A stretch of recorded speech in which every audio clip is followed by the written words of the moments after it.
Hello everyone. Hi, I'm Peter Lilly and I'm going to make like a really low-tech video for you today. Shall we get warmed up? I'd like you to soften your knees. Can you pretend that, can you see I'm moving from foot to foot, that underneath one heel you've got something that's a little bit difficult to squish?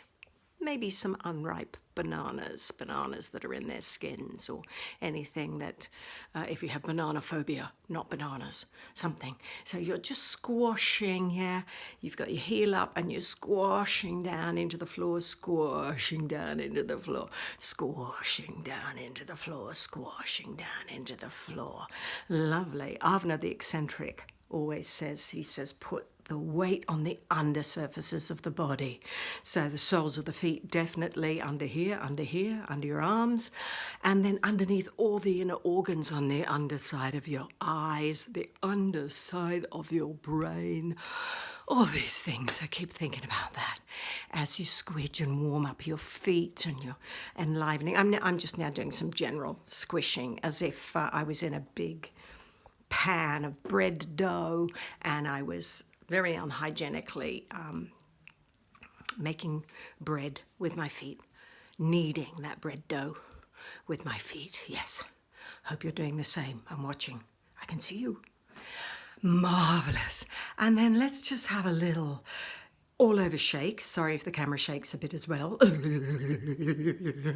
Very good. What about just with the head? Really floppy mouth, chest, and then with your hip zone. So the breath is really connected to the movement. And now some lovely generous shoulder rolls up and over and round. I hope you're doing both shoulders. I gotta hold the camera. I'm holding. Lovely shoulder rolls, and let the whole spine be involved. And then reverse those shoulder rolls, reverse them. And let's do that again. And imagine that you're, is this a crazy thing to do? Yeah, that you're tracing with your hand. Here we go. Was that a wise thing to do? I don't know. Put the camera down there. Yeah, your hands are on your thighs while you're rolling your shoulders, and then you're going to reverse that. And so you're getting the more sensation we have, the happier the body is, and the happier, the looser the muscles become, the more connected the body is, with a bit of touch there. Marvellous. So, Robyn Hambrook did a beautiful emotional workout that I'm going to talk to you about. I don't know, things we can mainly see from the head up, although let's move all our bodies as well.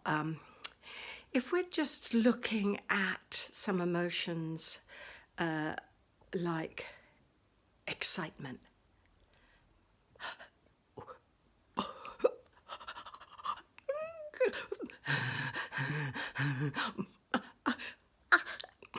the breath, using the breath, and the rhythms. So it's there's a bit of repetition in there.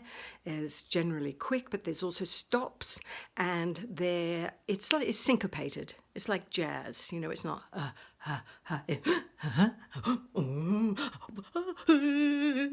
yeah. So that was excitement tinged with a little bit of anxiety. So why don't you have a short burst of excitement working with your breath? Do that now.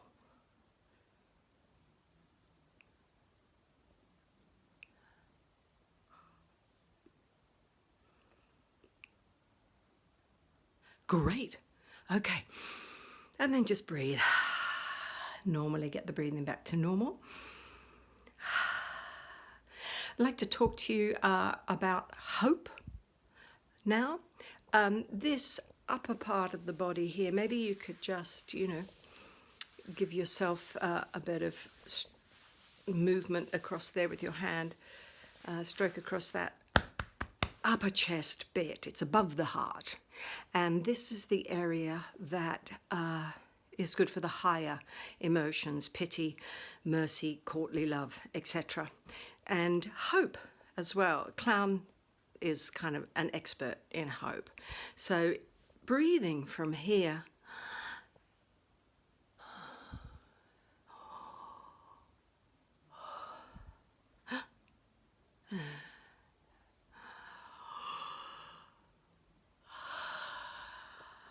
I think I did about 4 inhales and exhales there with different breeds of different qualities of hope, and then, I don't know, failure of hope, momentary doubt, or whatever. Why don't you do some of those now? Off you go. Some of them can be short, some of them can be long, working with contrast. Contrast, one of my favourite C words, contrast, which is prime ingredient of comedy and cunning. How did that go? Your 1, 2, 3, 4 different qualities. Were you able to get lots of different qualities? Great. Now, if we were to push that a little bit into longing,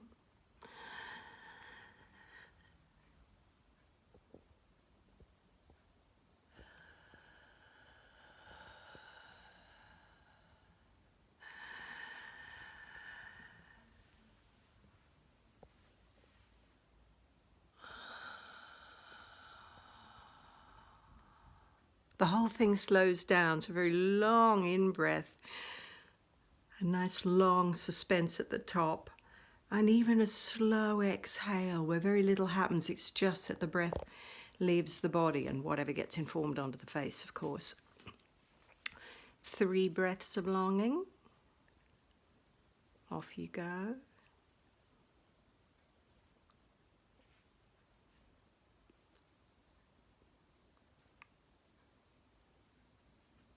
Really amazing. Really good. Really very good. Okay. What if you were nervous?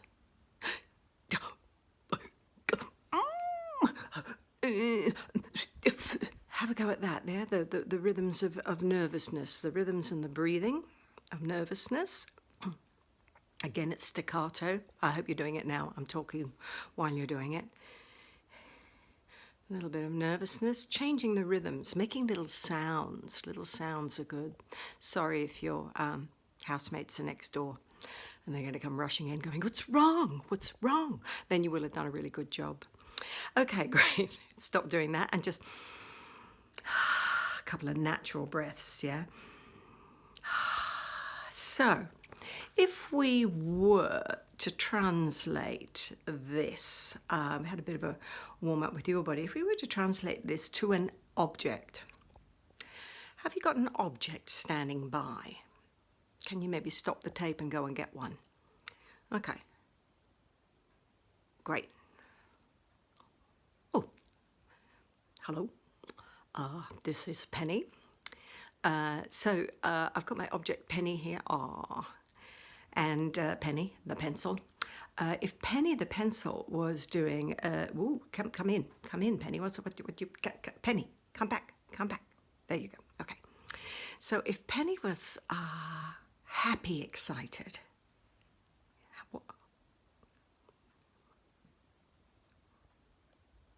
Thank you very much, Penny. Very good.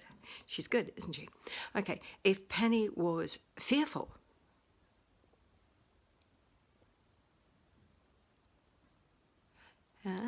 If a Penny was really happy. Okay, it's a bit much now, Penny. Thank you. Are you exhausted, Penny? Yeah, calm your breathing. Marvelous. So what other emotions might you be able to do? What ones did we do before? Love. Breathing from the heart. Penny, just get off for a minute. Thank you. Okay. If we're working with the heart, because before we did longing, if we work from the heart now, and if you imagine you're literally breathing in to your heart there. And the other thing to think of is that moving on curves is going to be very useful. Love is quite an organic emotion. So, like, you'd never see Juliet going, "Gallop apace, you fiery-footed steeds, towards Phoebus' lodging. Such a wagoner as Phaeton would whip you to the west." It would be much more moving in circles, or maybe a spiral if we were back in the days when we can move in a space. Won't that be great when we get back in there? "Gallop apace, you fiery-footed steeds, towards Phoebus' lodging, such a wagoner as Phaeton," etc. But we're not here. We're not doing Shakespeare. So, if your object's in love,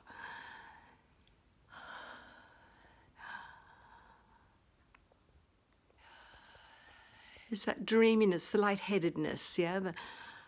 It's got a bit of a float to it. Surges of emotion, etc. Goodbye, Penny. For now, thank you. So, let's see. What else might you have? Anger, I suppose. Penny, what's wrong?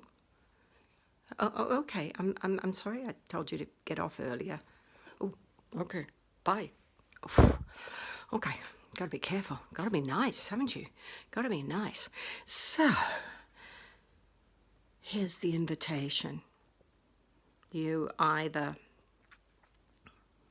away with your object, and your object's going to have 3 or 4, freedom of choice for you, 3 or 4 emotions. And maybe you can interact with your object, extra level of skill. Then just a little tiny video, or maybe just a snapshot of a peak moment between you and your object, your friend of the day. Because clowns don't differentiate very easily between animate and inanimate objects. Everything is a friend. Thank you. Bye. Bye. Bye-bye.